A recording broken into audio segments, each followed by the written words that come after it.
Padre, te damos gracias nuevamente, mi Dios.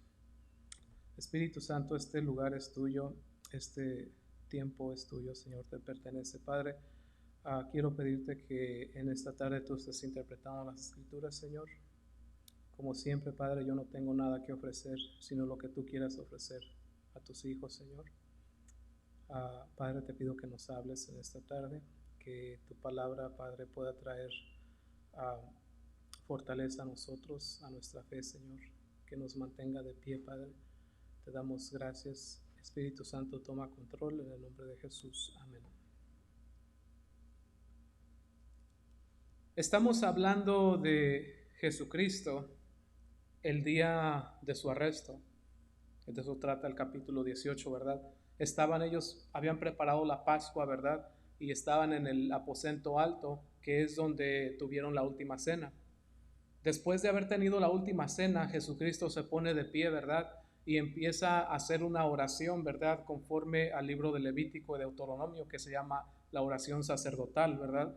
Sabemos que el sumo sacerdote, cada año en el día de la expiación, ¿verdad? El día que el sumo sacerdote expiaba los pecados de todo el pueblo, se ponía de pie y hacía una oración a voz en cuello delante de Dios. Y esa oración siempre tenía tres formas, ¿verdad? La primera era orar por sí mismo, por los pecados del mismo sumo sacerdote, después por los pecados de sus hijos y por último los pecados del pueblo. Y podemos mirar que Jesucristo estructura, ¿verdad?, su oración sacerdotal de igual manera, ¿verdad?, voz en cuello delante de sus discípulos y comienza a orar, ¿verdad?, por ellos. Después de que acontece esto, dice, ¿verdad?, el libro de Juan, que salen fuera del aposento y se van al monte de Getsemaní, que es donde Jesucristo va a ser arrestado. A veces, ¿verdad?, cuando leemos estas escrituras, especialmente si usted ya tiene tiempo en el cristianismo, ¿verdad?, nos damos cuenta que a veces hay muchas cosas que tomamos por alto porque conocemos la historia, pero primeramente, ¿verdad?, ¿qué es lo que Jesucristo nos quiere enseñar a través de toda esta obediencia que vamos a mirar a través de los próximos capítulos, ¿verdad? Jesucristo vino a ser ejemplo de lo que los cristianos debemos de ser. Miramos que la misión de Jesucristo no solamente fue de llevar fama, no solamente fue de sanar a los enfermos, no solamente fue, ¿verdad?, de ser una persona popular, sino al contrario, ¿verdad? Él tenía una misión. Y esa misión, ¿verdad?, era morir en la cruz para poder salvarnos, para poder pagar el precio de nuestros pecados. A veces nosotros tenemos un poco de evangelio, ¿verdad?, de la prosperidad. A veces yo mismo me encuentro en ese lugar. ¿Qué dice el evangelio de la prosperidad? Siempre queremos lo bueno para nosotros, ¿verdad? Siempre queremos que Dios me haga todos los favores, que todo salga de acuerdo a como yo quiero, ¿verdad? Y si no sale a como yo quiero, ¿verdad? Entonces nos enojamos con Dios, ¿verdad? Y nos alejamos de Dios. Ese es el evangelio de la prosperidad. Usted lo puede mirar, ¿verdad?, en el libro de Facebook, ¿verdad?, en el app de Facebook.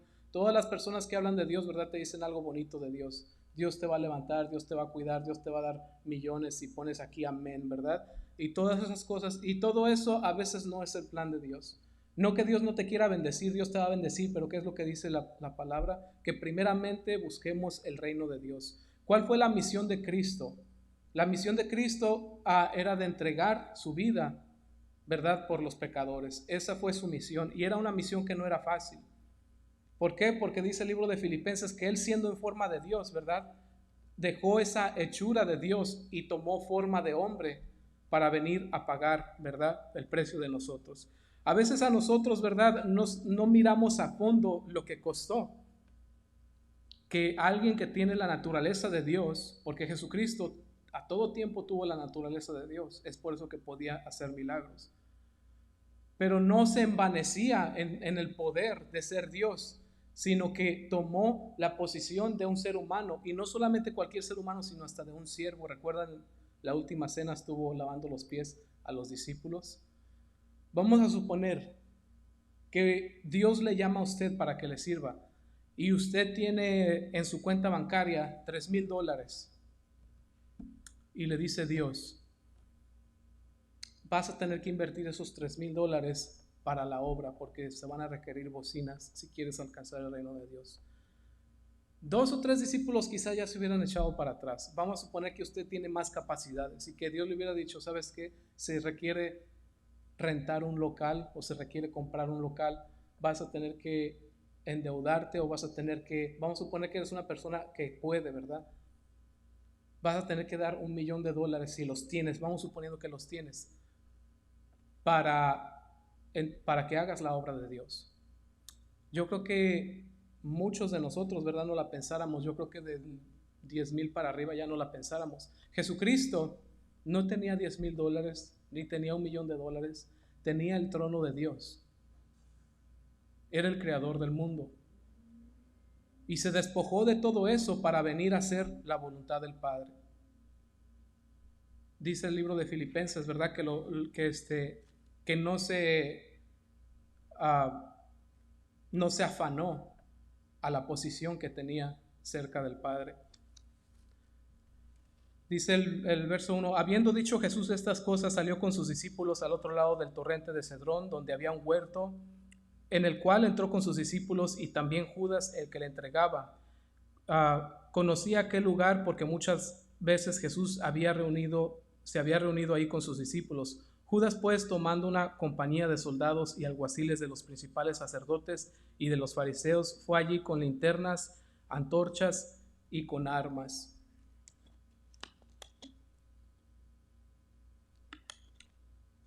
No sé si se puede dar poquito más volumen a este.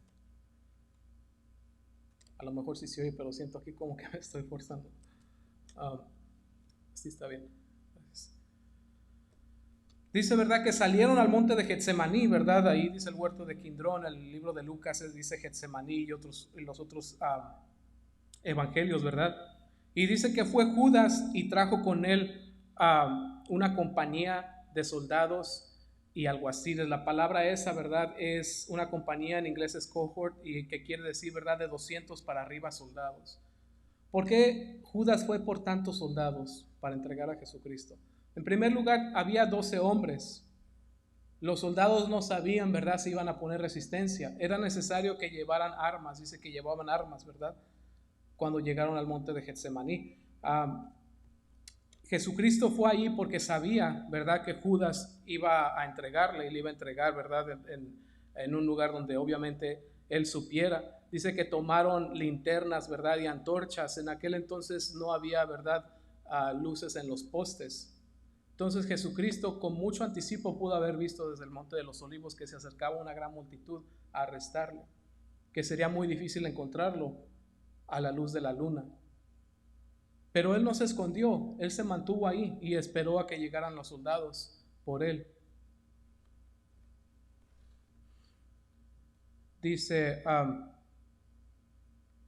número 2, dice aquí, tenía una compañía de soldados. Los soldados, ¿verdad?, eran la autoridad del templo, eran personas pagados por los sumos sacerdotes de aquel entonces, ¿verdad?, de la religión judía. Y también traía soldados, que estos eran, ¿verdad?, romanos, eran los que había puesto, ¿verdad?, Roma en Judea para tomar control de Jerusalén, que podían haber sido 600 soldados. Entonces las personas, los comentaristas debaten entre si eran 200 soldados o eran 600 soldados los que vinieron por Jesucristo. Dice, pero Jesús, sabiendo todas las cosas que le habían de sobrevenir, se adelantó y les dijo, ¿a quién buscan? Respondieron, a Jesús Nazareno. Jesús les dijo, yo soy. Y estaba también con ellos Judas, el que le entregaba. Cuando les dijo, yo soy, retrocedieron y cayeron a tierra. Volvió pues a preguntarles, ¿a quién buscan? Y ellos dijeron, a Jesús Nazareno. Respondió Jesús, os he dicho que yo soy, pues si me buscan a mí, dejar ir a estos para que se cumpliese aquello de lo que había dicho, de los que me diste no perdí ninguno. Podemos mirar aquí, ¿verdad?, que cuando llegaron los soldados, parece, por lo que dice el texto, ¿verdad?, parece que los agarraron a todos, agarraron a los discípulos, y Jesucristo especifica a través de su pregunta, ¿a quién buscan? Como diciéndoles, si me buscan a mí, dejen ir a estos, ¿no? ¿A quién buscan?, les dice. Y les dicen, a Jesús Nazareno. Entonces él les dice, yo soy, y ahí aparece algo, ¿verdad?, que miramos aquí que se nos hace raro, ¿verdad? Cuando los soldados y los policías, alguaciles, quiero decir policías, escuchan la palabra yo soy, dice que retroceden, ¿verdad? Y se caen a tierra. ¿Qué fue lo que les pasó? No sabemos exactamente qué pasó, pero de que se les aguadaron las piernas, se les aguadaron y se fueron hasta atrás. ¿Por qué? Porque número uno, Jesucristo utilizó la frase conocida por Israel del Dios de ellos, de Jehová, que cuando se apareció a Moisés les dijo, yo soy el que soy. Ve y dile a Faraón que el gran yo soy te envió para que dejen salir a mi pueblo. Entonces los alguaciles del templo, que quiere decir están representando la autoridad del templo judío, Jesucristo les dice yo soy, y retroceden, ¿verdad? Y caen a tierra porque escuchen la palabra, el título de Dios, y ellos saben quién está hablando. Y no solamente los soldados los que representan la autoridad del templo, sino los que representan la autoridad mundial, que vendrían siendo en este caso los romanos, los soldados romanos. Cuando escuchan que Jesucristo dice yo soy, de igual manera, ¿verdad? Retroceden y caen a tierra. ¿Qué es lo que produce? ¿Qué es lo que produce que ellos caigan a tierra? Si tenían a los discípulos agarrados o arrestados, ¿verdad? Obviamente que si caes a tierra, los discípulos quedan libres. Por eso Jesucristo especifica y les dice, ¿a quién están buscando? Ya les dije que soy yo, si me buscan a mí, dejen ir a estos, ¿verdad?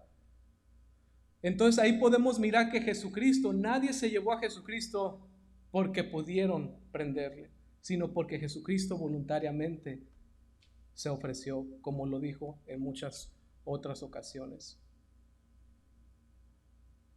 Y Jesucristo está aquí representando que su reino de Él y su palabra gobierna por sobre, ¿verdad? Por sobre lo que es todo el gobierno terrenal, y que Él era el cumplimiento de la ley mosaica o la autoridad establecida o que implicaba, ¿verdad? El templo, porque Él mismo era el templo andando, el templo del Espíritu Santo.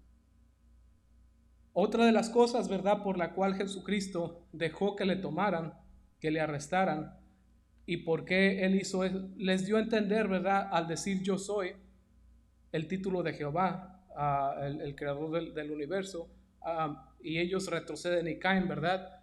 Ellos pudieron mirar la autoridad de Cristo.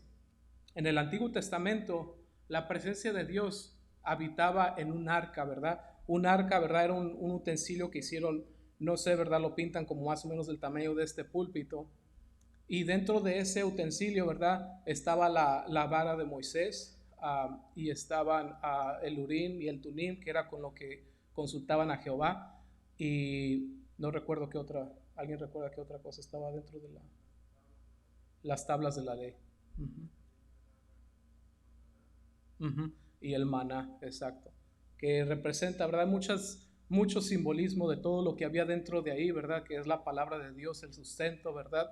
Y cuando llevaron, ¿verdad?, cuando llevaban el arca de Dios, ¿verdad?, que dentro del arca se encontraba la presencia de Dios. La llevaban, ¿verdad?, porque los filisteos habían ganado una batalla y se llevaron el arca. Cuando la traía de regreso a Israel, ¿verdad?, llevaban el arca, y dice que los bueyes que la llevaban, ¿verdad?, iban a caerse. Entonces uno de los hombres de Israel, ¿verdad?, se apresuró a detener el arca. Se llamaba Usa, ¿verdad?, se llamaba. Y al tratar de detener el arca, cayó muerto, ¿verdad? Y no sé cuántos más miles cayeron por tratar de tentar el arca. ¿Por qué? Porque era lo más santo, estaba la presencia de Dios dentro de esa arca. Ahora, si Dios hizo esto, ¿verdad?, que nadie podía entrar, básicamente trataron de tocar a Dios en sus propios términos. Sabemos que no tenían, no había acceso porque Jesucristo no había dado su vida. Si Dios de esta forma a los que tocaron la presencia de Dios los hirió, ¿verdad?, de muerte, ¿cuánto más hubiera herido a todos esos soldados que iban por Jesucristo en esa tarde? Jesucristo les demostró ahí que ellos no tenían ninguna autoridad, ningún poder, al menos que Él voluntariamente se ofreciera. Esa fue una de las cosas que Jesucristo demostró ahí, ¿verdad? Y dice, ¿verdad? También dice, ¿para qué hizo esto? Si me buscan a mí, dice, entonces dejen ir a estos. Y dice Juan, ¿verdad? Aquí pone una nota, dice, para que se cumpliera lo que acababa de orar, ¿verdad? Lo que había dicho. de los que me diste no perdí ninguno. No perdí implica, ¿verdad?, que Él estaba protegiéndolos. Y Dios siempre, siempre nos está protegiendo. A veces nosotros, ¿verdad? Nosotros a veces nos ponemos, ¿verdad? Hacemos malas decisiones y nos ponemos en lugares, ¿verdad?, donde el Señor, en malas situaciones donde el Señor no nos quiere. Y a veces tenemos que aprender, ¿verdad?, difícilmente, porque el Señor siempre quiere protegernos. Por eso dice la Escritura, ¿verdad?, que ninguno de ustedes padezca como malhechor, ¿verdad? O entonces ninguno de nosotros tratemos, ¿verdad?, de ofender, porque Él siempre sí está por nosotros, y si Él permite algo es porque está dentro de su soberanía. Vamos a leer el verso 10. Entonces Simón Pedro, que tenía una espada, la desenvainó e hirió al siervo del sumo sacerdote y le cortó la oreja derecha, y el siervo se llamaba Malco. Jesús entonces dijo a Pedro: mete tu espada en la vaina.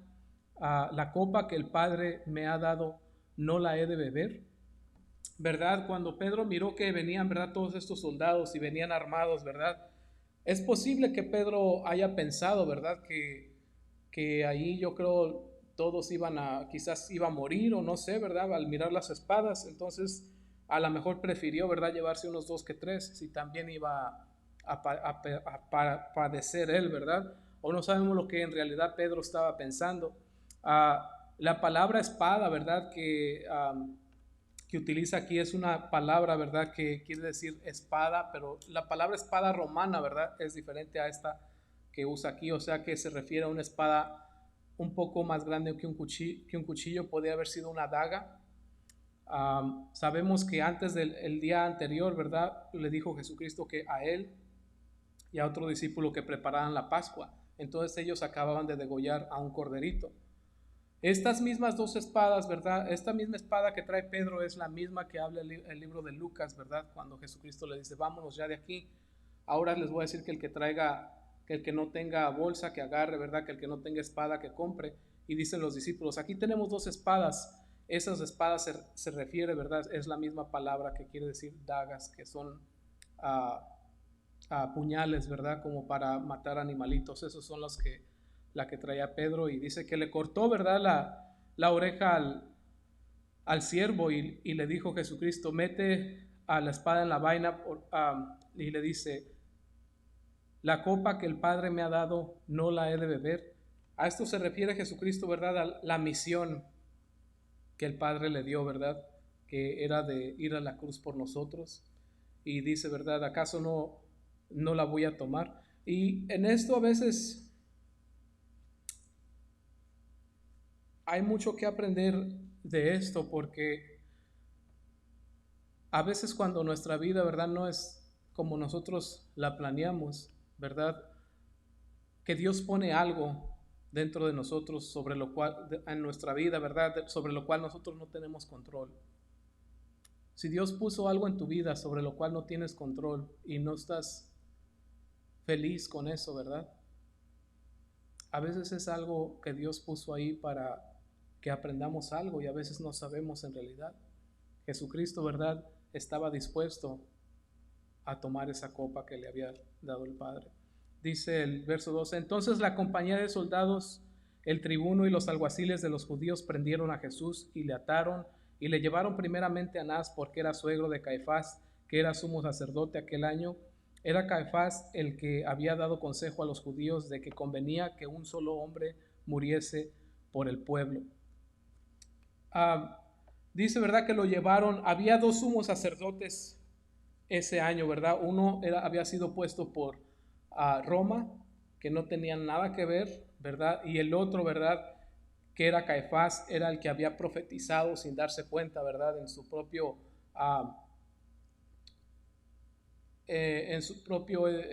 pensamiento humano, ¿verdad? Cuando Jesucristo se había hecho popular poco antes de la Pascua, ¿verdad?, el día que entró en Jerusalén sobre el pollino, acababa de resucitar a Lázaro, y Jesucristo se estaba haciendo popular. Y toda la gente, ¿verdad?, andaba detrás de Jesucristo. Mucha gente quería escucharlo, ¿verdad? Y se le salió de las manos a los alguaciles. ¿Por qué? A los sacerdotes, porque ellos estaban interesados en poder y estaban interesados en dinero. Y Jesucristo, ¿verdad?, en vez de ellos que conocían las escrituras acerca del Mesías, que ellos hubieran llegado a Jesucristo, ¿verdad?, ellos no estaban interesados, ellos lo que querían era eliminarlo. Entonces, en una de sus reuniones, ¿verdad?, Caifás, el sumo sacerdote, dijo: ustedes no saben nada, a nosotros nos conviene eliminarlo, ¿verdad? Y que muera un hombre por todo el pueblo en lugar de que todo el pueblo perezca. Y él dice la palabra, ¿verdad?, que estaba profetizando. Él no sabía que estaba profetizando, que era mejor que un hombre muriera y que no todo el pueblo pereciera. Y eso es en realidad lo que sucedió. Un hombre murió por el pueblo, que viene siendo Jesucristo, pero no para ser salvo de ningún gobierno mundial, sino para ser salvos del precio del pecado, de la paga del pecado. Dice el verso 15: y seguían a Jesús Simón Pedro y otro discípulo, y este discípulo era conocido del sumo sacerdote, y entró con Jesús al patio del sumo sacerdote, mas Pedro estaba fuera a la puerta. Salió pues el discípulo que era conocido del sumo sacerdote, y habló a la portera, e hizo entrar a Pedro. Parece que Juan, ¿verdad?, cuando habla el libro de Juan acerca de otro discípulo, lo podemos mirar en varios lugares, ¿verdad?, se está refiriendo a él mismo. Entonces, y si se fija, casi siempre en toda la escritura está Juan y Pedro, ¿verdad?, siempre andaban juntos. Y dice que él conocía, ¿verdad?, al sumo sacerdote, porque llevaron a Jesús al patio del sumo sacerdote para juzgarle ahí, y dejó que entrara Pedro ahí, ¿verdad? Dice: mas Pedro estaba afuera, hizo entrar a Pedro, dice el 17. Entonces la criada portera dijo a Pedro: ¿no eres tú también de los discípulos de este hombre? Dijo él: no lo soy. Ahí, ¿verdad?, la pregunta de la criada, ¿verdad?, la portera, está sugiriendo, ¿verdad?, una respuesta negativa. Dice: ¿no eres tú también de los discípulos de este hombre? Y quizás como fue Juan el que habló con ella, ¿verdad?, el que le dijo que lo dejara entrar, entonces ella figuró que Pedro era otro de los discípulos. Y ahí podemos mirar, ¿verdad?, Pedro hacía horas solamente de que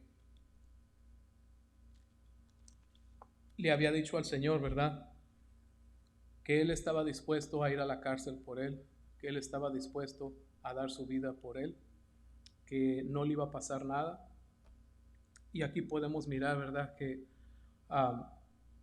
Pedro da su primera negación, porque Jesucristo le dijo, ¿verdad?, cuando estaba diciendo todas estas cosas, Jesucristo le dijo: de cierto te digo que antes de que cante el gallo 3 veces, tú me vas a negar. Esta fue la primera, ¿verdad?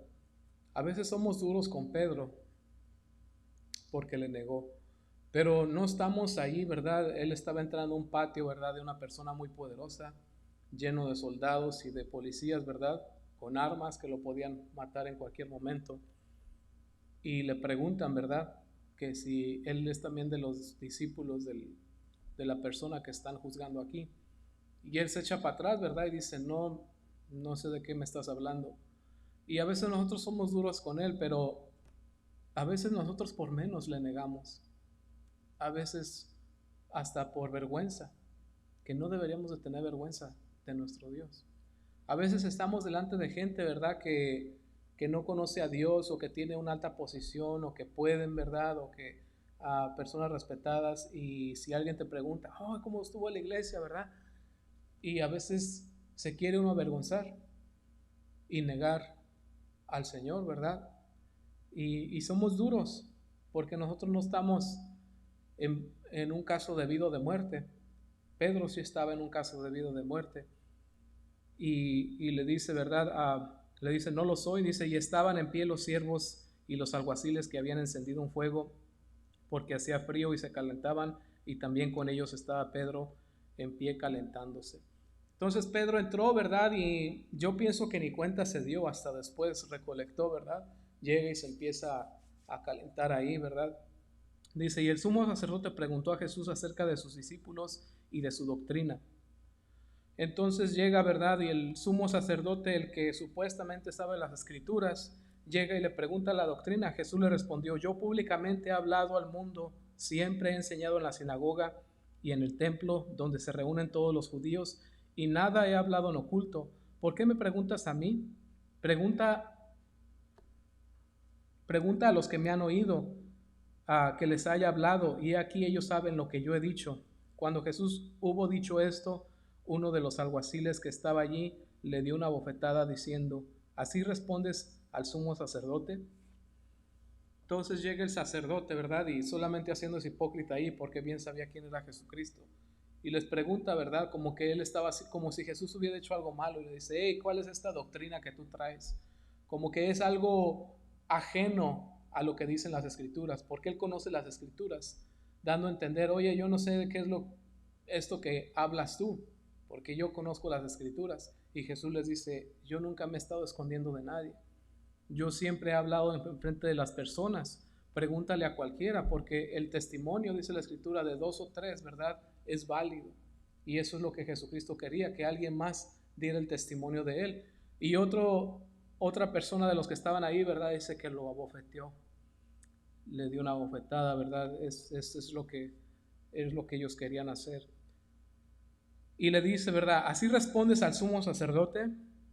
Esa es la ignorancia de las personas, ¿verdad? El sumo sacerdote, sabemos, eterno es Jesucristo mismo, y defendiendo a una persona del mundo. Jesús le respondió: si he hablado mal, testifica que está mal, y si bien, ¿por qué me golpeas? Porque sabía, ¿verdad?, que estas personas conocían la ley, y Jesucristo no habló mal, porque lo que él dijo, ¿verdad? Ok, tú sabes la ley, tú conoces la ley, y dice que el testimonio de dos o tres personas en contra de alguien es válido. Te acabo de dar una forma bíblica de que sepas quién soy. Tú más que nadie deberías de saber esto. Y cuando escucha eso el otro, ¿verdad? Lo abofetea. ¿Por qué? Porque sabe que Jesucristo siempre hablaba la verdad y no se escondía. Y por eso le dice Jesucristo: si he hablado mal, ¿por qué hable mal? Habló con las escrituras. Pregúntale a los testigos. Y a él no le pareció nada. Dice: y si hablé bien, ¿por qué me golpeas? O sea que solamente le estaba golpeando por gusto. Anás entonces le envió atado a Caifás, el sumo sacerdote, ¿verdad? Le llevaban, no había esposas, ¿verdad? En aquel entonces era solamente lazos, lo llevaban atado a Cristo, y lo llevó al otro sacerdote, ¿verdad? El que dijo que estaba bien que muriera mejor. El verso 25 dice: estaba pues Pedro en pie calentándose, perdón, y le dijeron: ¿no eres tú de sus discípulos? Parece que ahí, ¿verdad? Otro de los evangelios dice que eran uno de los soldados, ¿verdad? Cuando estaba ahí, dice, le pregunta, esta es la segunda vez, ¿verdad? Estaba calentándose ahí, le dicen: oye, ¿no eres tú también de los discípulos de él? Y dice, él negó y dijo: no lo soy. Y después dice el verso 26, uno de los siervos del sumo sacerdote, pariente de aquel a quien Pedro había cortado la oreja, le dijo: ¿no te vi yo en el huerto con él? Esa fue la tercera persona, ¿verdad? Era uno de los siervos de los sacerdotes. El primero fue la portera, después fue uno de los soldados, y después uno de los parientes, ¿verdad? Dice: ¿qué no te acabo de ver yo allá? Y dice que Pedro negó, ¿verdad? El verso 27 aquí. O en otro, el de los evangelios, dice que no solamente negó, sino que dijo una grosería, ¿verdad? Y eso es lo más feo, que la tercera vez que Pedro lo negó, dijo una grosería, dijo: no, no soy, ¿verdad? No la grosería dirigida a Jesús, sino simplemente en su forma de hablar. Y dijo como que no estén dando lata, ¿verdad? Yo no soy, pero en otras palabras. Y dice el libro de Lucas, ¿verdad? Que cuando él estaba maldiciendo, ¿verdad? Y diciendo esa palabra, que Cristo volteó a mirarlo. Y cuando él miró a Cristo, ¿verdad? Se acordó, y dice que mientras él estaba hablando, el gallo cantó. Y cuando escuchó al gallo cantar, se acordó y salió rápidamente, ¿verdad? Y dice el libro de Lucas y los otros evangelios que salió y lloró amargamente, ¿verdad? Porque había negado a su Señor. Él sabía, él era testigo de todo lo que Cristo había hecho. y se dio cuenta, recordó lo que le dijo Jesús esa noche cuando estaban cenando. De cierto te digo que antes de que cante el gallo me vas a negar 3 veces. Y esa es la soberanía de Dios, que Dios sabe lo que tú vas a hacer antes de que lo hagas. Hablábamos el otro día, el miércoles, de la soberanía de Dios. ¿Qué es la soberanía de Dios? Que Él tiene todo bajo control.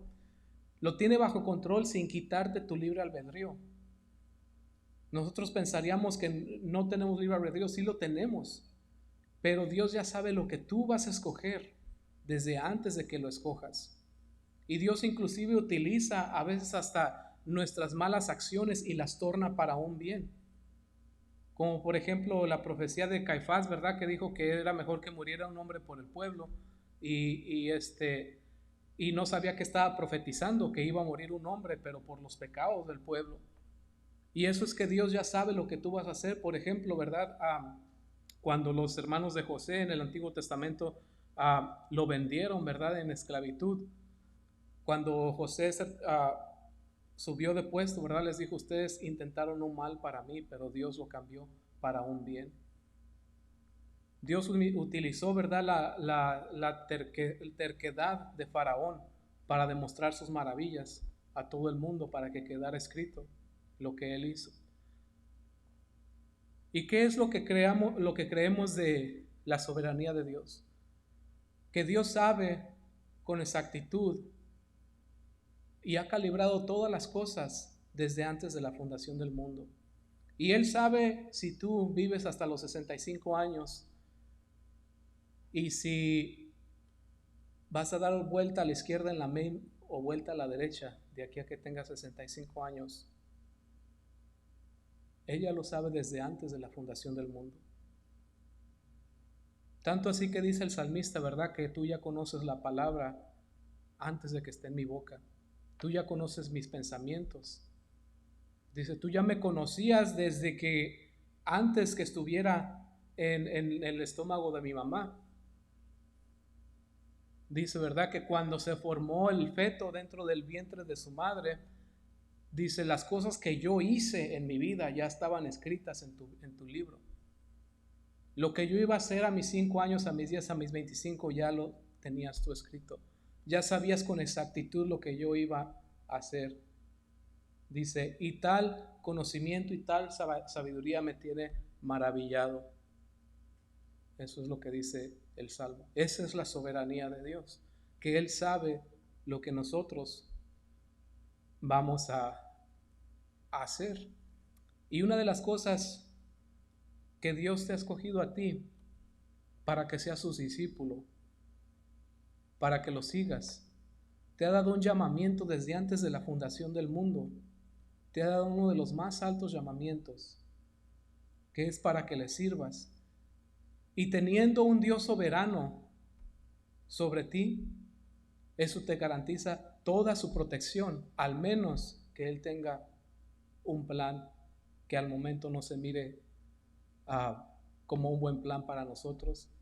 Pero Él sabe tornar el mal para un bien a todos aquellos a los que Él llama, como dice el libro de Romanos 8:28. ¿Verdad? Que Él no dice que todas las cosas a los que Él llamó les ayudan al final para un bien. Aunque al momento, ¿verdad? Como leímos el miércoles, no parezca que es para un bien, pero Él en su soberanía ya sabe, ¿verdad? Dice la palabra de Dios, ¿verdad? Que Él estima la muerte de los santos o de nosotros, ¿verdad? Las tiene en alta estima. Él sabe el día que vamos a partir. Yo no sé cuándo yo voy a partir, tú no sabes cuándo vas a partir, pero Él ya lo miró. Él ya sabe cuándo te vas. Y dice que Él tiene alta estima por eso.